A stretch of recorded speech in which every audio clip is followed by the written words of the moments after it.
This all started from a vehicle pursuit.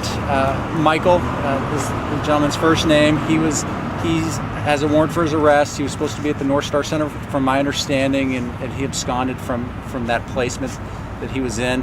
Involved a vehicle pursuit where he rammed at least 2, if not 3 patrol cars, and then attempted to ram several civilian vehicles. It ended up here in the Justice Store parking lot, where his vehicle was disabled from spike strips that we laid down during the pursuit. There was a passenger in the vehicle along with the dog that was identified as his girlfriend. Michael ended up producing a gun during the end of this pursuit. So his girlfriend and he were in the vehicle for probably an hour or 2. He agreed to let her go. She agreed to leave the vehicle. So she eventually left the vehicle probably about 5 o'clock this morning. And then we spent the last 7 or 8 hours, whatever time it is now, just trying to talk to Michael and get him to come out peacefully. It's a very difficult situation. I mean, the last thing we want to do is cause him to hurt himself, cause us to have to hurt him. So it seems like a long time, and I know a lot of the public was extremely inconvenienced, but we have to look at what's a life worth. And in this case, we consider life to be worth quite a bit, and so it's worth the extra time and the effort. There was just a tremendous effort by University Police, Alaska State Troopers, Airport Police, Fairbanks Police Department. They all pulled together. Every single one of them worked as a team, and Michael's fine. He was exposed to some gas and is what we consider less lethal rounds or beanbag rounds, but he's been checked out by the medics. We have a tactical police team medic as well. He's a trauma doctor. He's been checked out, so we'll get him checked out at the hospital, and he'll be remanded to custody at the Fairbanks Correctional Center. But again, I apologize to the public, but we're doing everything we can to save his life. What about his fiance? Where's she at now, and is she going home? Or? My understanding is she's going home. His main concern was that he be allowed to see her when this is all over. So we allowed them to spend some time together and have some contact before he goes with us. And so she was with him, and then I believe she'll be leaving in a private vehicle. So was that the girl in the white sweater that was talking to the officer, and she was on the cell phone with him? Was that her? Yes, ma'am. What are the other measures you employed throughout this morning and now afternoon? We had quite a bit of protective equipment. Obviously, you can see I've got about 60 or so pounds worth of gear on. Of course, we have some robots and things that we didn't use, some remote lighting systems. We have the Alaska State Troopers Bearcat, which is an armored vehicle. We utilize that to really get up close and talk to them. You probably heard some really loud noises. That's an LRAD. It's a device used not only as a loudspeaker, but just to create an uncomfortable noise. We're trying everything we can, short of hurting him, to get him to surrender. We don't want to see us get hurt, the public get hurt, or him get hurt. So what would you say was like the final draw, that got him to get out of the car? I think it's a combination of things. I think just like anything, it's synergistic, and we can't attribute it to just one thing. Was it the 7 hours or 10 hours that the negotiator spent talking to him nonstop? Was it the loud noises? Was it the gas? Was it the pain from a beanbag round? Was it the officers talking? I don't know, and we may never know. But we pulled out everything we had to try to resolve this, and luckily it worked. But what's the final straw, or what motivated him?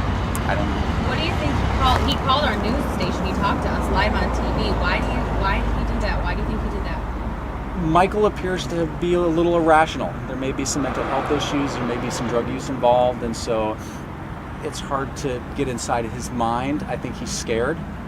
He's scared of what's going to happen. He's scared of his future, and I think awareness that this is happening sometimes brings security to people. Can you tell me if there was anything that he said during the last moments where he was finally taken down? He was just afraid that he was going to be hurt, something was going to happen, he was going to be treated unfairly. We spent a lot of time with him just asking us to kill him. He wanted us to shoot him. That was part of his goal for an extended period of time. And so I think maybe we finally convinced him that that's not where we wanted to go, and he wasn't going to get us there. Did he still have a firearm when he exited the vehicle? He did. He had it in his hand when he came out of the vehicle. He crawled under the vehicle with it and then back out. He finally ended up, when we finally took him into custody, We convinced him to put it on the ground or put it on the hood of the car and then walk away from the car. What type of vehicle, or excuse me, what type of gun? It was a semi-automatic handgun. I don't know a caliber or make or anything like that. Okay. Can you tell me where is he at now? What's being done with him? Well, we'll need to take him by the hospital. Like I said, he was hit with what we consider less lethal extended projectiles, and so that causes some pain and some bruising, things like that. It's like getting hit with a baseball, and so we'll need to take him to the hospital, make sure he's okay, get his face and his skin wiped down. Because, like I said, he was exposed to some CN gas, some OC gas, things like that. So, and then he'll end up at Fairbanks Correctional Center. Was he a dangerous criminal to start with? What has this guy done? I don't know what his criminal history was. I could speculate to that, but I don't know the extent of his criminal What history. about the charges? Will he be facing any charges from today's standoff? Like, what kind of charges is he looked at for something like that? Yes, I mean there's certainly be some charges. Like I said, we have 3 vehicles that are pretty significantly damaged. I know towards the end there he was pointing the gun at one of the teams that was behind the store.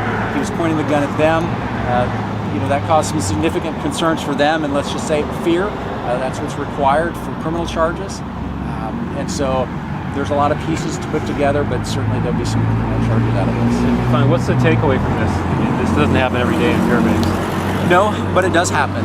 And so, in the news lately, there's been a lot of controversy about the militarization of police and armored vehicles. That kept us safe. That kept us up close and personal to be able to talk to him and not hurt him. That's our goal. We have all this stuff so we don't have to hurt people. And so it's very easy. It doesn't take a lot of equipment to hurt somebody or to shoot somebody. It takes a lot of equipment and a lot of people to resolve a scenario like this without hurting them. And that's why we bring every single one of these to the table. Can you confirm his last name, Bracht? That sounds correct, but I don't recall.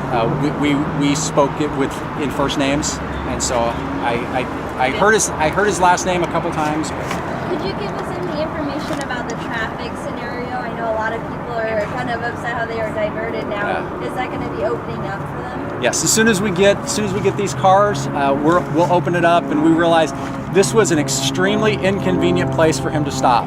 Unfortunately, sometimes criminal behavior causes inconvenience, and that's just we don't call that. This is just where he stopped, and there was no good way around the traffic problems. Like I said, our main concern was not that people spent 5 extra minutes in their daily travels. Our concern was that everybody walks out of here alive. One question I have is, was anyone at all hurt during the car chase, during the standoff? You said he ran into pedestrians, he ran into a police vehicle. I know he ran into police vehicles and my understanding is he attempted to run into some civilian vehicles. I'm not aware of any injuries that stemmed out of that, but there could have been. My main concern when I got here was a briefing on the situation here, and this point forward and the criminal investigation was something that I just couldn't tackle as well. Thanks, guys. And Amber, you can confirm the threat, right? What's your DRA?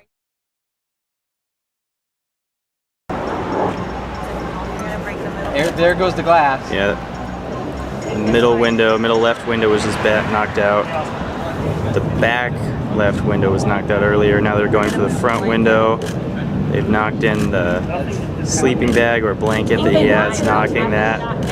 They're knocking toward the windshield and maybe the right side front window as well.